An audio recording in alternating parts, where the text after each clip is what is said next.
En termes d'architecture possible, alors le tableau qu'on vous brosse là est un tableau, on va dire, grosse maille. Hein.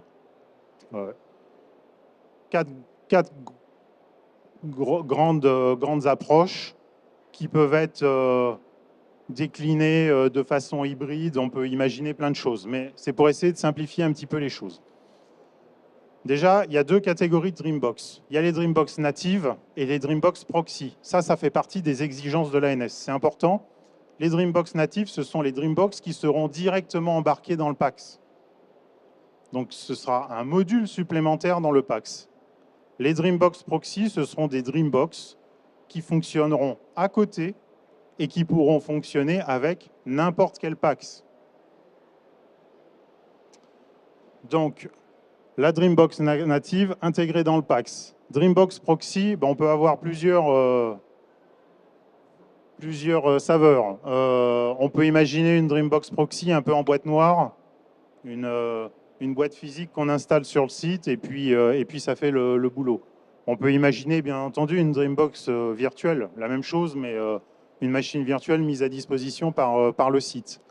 Et puis enfin, on peut avoir une Dreambox qui, elle, est 100% cloud, c'est-à-dire qu'on ne met plus rien sur site, tout est dans l'info nuagique, comme disent les Suisses et les Québécois, et on n'a plus besoin d'installer quoi que ce soit sur site.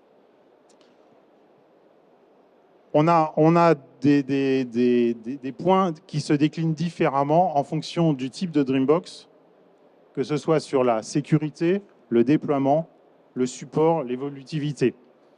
Typiquement, dans les 3 premières lignes, étant donné qu'on a des systèmes, des composants logiciels qui sont installés sur site, il faut assurer la sécurité de ces systèmes-là sur le site. Donc, c'est la responsabilité du site.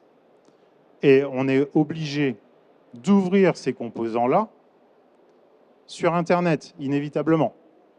Ça veut dire que, quelque part, on augmente la surface d'attaque du site. Alors, pour certains sites, ça ne posera pas de problème parce qu'ils ont toute l'infrastructure et toute l'organisation qui va bien en termes de sécurité des systèmes d'information.